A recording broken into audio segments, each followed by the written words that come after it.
Hello everyone, thanks for tuning in. You're watching Frontline Summary FS, where we bring you clear, up-to-date coverage of the most important developments in the Ukraine war. Today's report covers recent shifts in politics, diplomacy, and battlefield dynamics, and a few developments may surprise many of you. In the last several days, multiple significant events have unfolded: shifting leadership in Kyiv's negotiating team, renewed diplomacy involving Western powers, sharp escalation in strikes and counter-strikes, and, as always, evolving frontline realities. Let's begin with the political and diplomatic situation.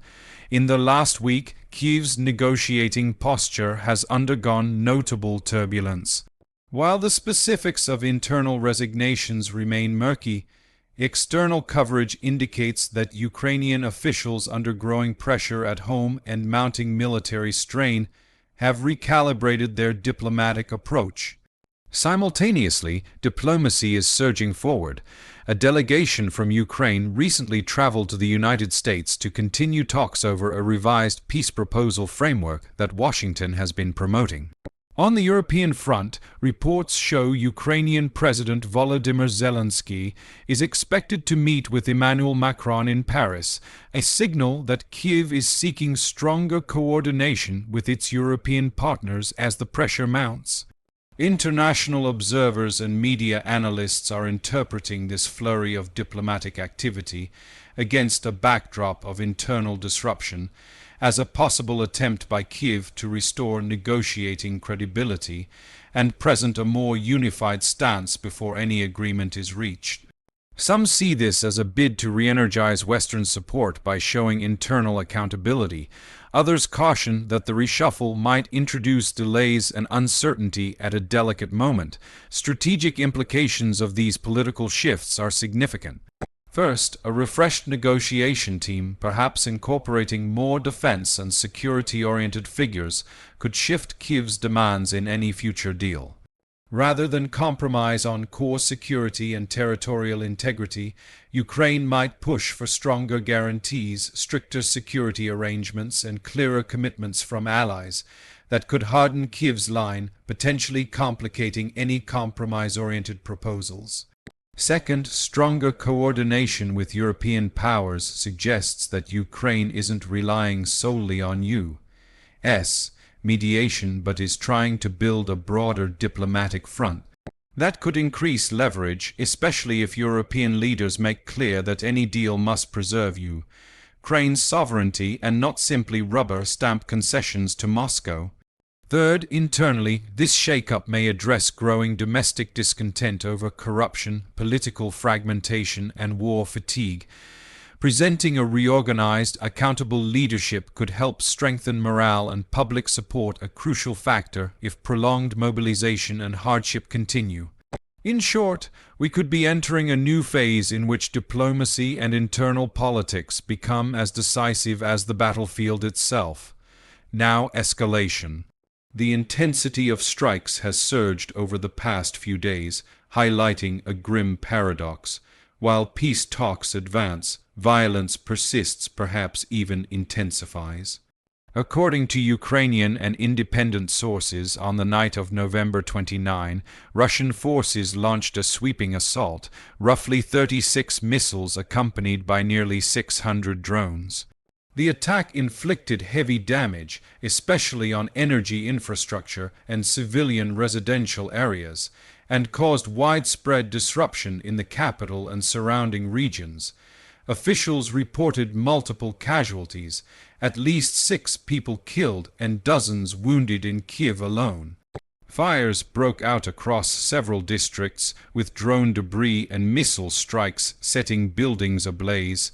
In some areas, power and heating supplies were knocked out as winter approaches, compounding the humanitarian impact.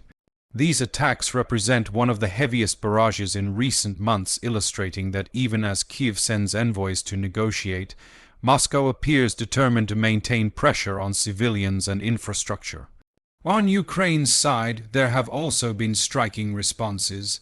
According to reporting from recent days, Ukrainian forces used long-range strikes and continuing drone operations to hit Russian-held energy infrastructure, including at oil export terminals.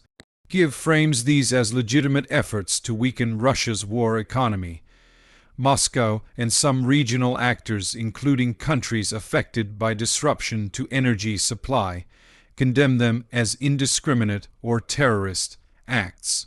Thus, escalation shows no sign of abating. The war is intensifying even as diplomacy advances. Turning now to the battlefield, what for weeks has been described as a stalemate with attrition may be shifting again. Recent assessments from observers at Institute for the Study of War, ISW, and other analysts suggest increased pressure in several sectors as Russian forces exploit degraded Ukrainian air, defense, and drone capacities gaps created over recent months. In the northeast and east around cities such as Kupiansk and Kharkiv, fighting remains intense. Ukraine's command maintains that its forces are holding positions and even hunting down sabotage and infiltration groups, despite Russian claims of control.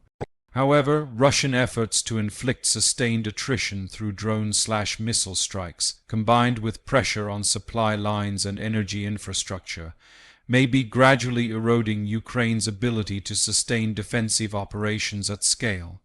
Over time, this could open windows for limited advances, probing attacks, localized offensives, or forcing tactical withdrawals in vulnerable sectors. That said, as of now, there appear to be no verified reports of massive territorial gains or major breakthroughs. The front line remains unstable but fluid, positions shifting incrementally, heavy fighting in certain pockets, while other sectors see relative stagnation. Let's explore tactical map interpretations based on these developments. Given the scale and focus of recent Russian missile and drone strikes, especially targeting cities and energy infrastructure rather than strictly frontline zones, the shape of the front line may not shift dramatically overnight. However, the broader strategic posture could evolve. Pressure on logistics, infrastructure, and rear area support may make certain forward zones harder for Ukraine to sustain, especially if supply lines are disrupted or morale weakens. Over time, this could force Ukraine to shorten or consolidate lines, relinquishing advanced but vulnerable positions. If Ukrainian air defense remains overtaxed and drone strikes keep targeting energy and civilian infrastructure, Russian forces may exploit degraded Ukrainian capabilities to probe for weak points, not necessarily to achieve a large sweep, but to force localized retreats or attrition-driven withdrawals. On the flip side, Ukrainian strikes on Russian infrastructure, especially energy and export facilities, could force Moscow to divert resources to protect rear areas, possibly reducing pressure on frontline sectors. This might create windows for Ukrainian counter-attacks or stabilization in certain areas. So, while we may not see dramatic territorial swings in the immediate term, the cumulative effect of infrastructure warfare, drone volleys, and disrupted supply lines could gradually reshape the front line, shifting from static trench war dynamics to more dynamic, pressure-driven maneuvering.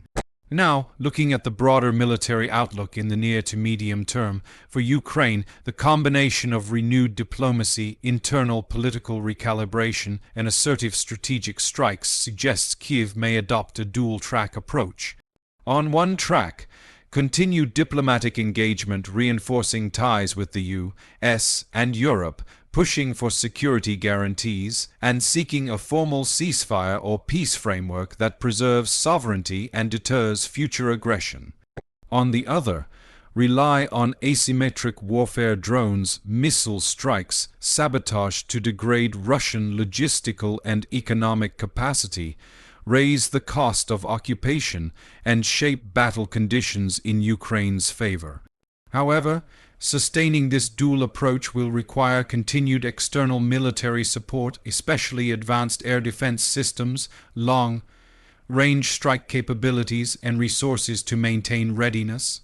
Given degraded infrastructure and ballooning civilian hardship, domestic pressure may also push Kyiv to accelerate negotiations or seek a swifter resolution.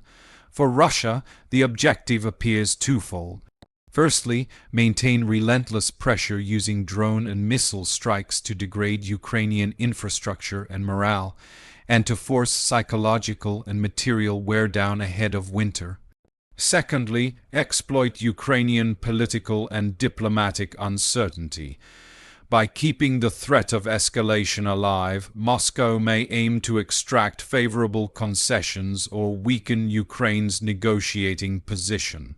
If Ukraine accepts a ceasefire or peace offer under pressure while lacking full defensive readiness, Russia could use that window to consolidate gains, fortify occupied territories, and reposition forces. Alternatively, if talks stall, Moscow may attempt limited localized offensives in vulnerable sectors, banking on cumulative attrition rather than large-scale advances. That said, one critical wild card remains: Western support. If U.S. and European partners deliver promised defensive systems, especially robust air defense and logistical support, Ukraine may stabilize key fronts and deter further heavy strikes, shifting the balance back, or at least preventing a collapse.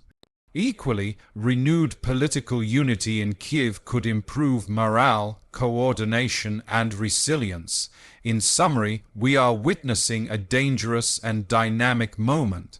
Political turbulence in Kyiv, coupled with a recalibrated diplomatic push and restructured negotiating posture, coincides with heavy escalation missile and drone barrages, civilian casualties, battered infrastructure, and rising humanitarian risk.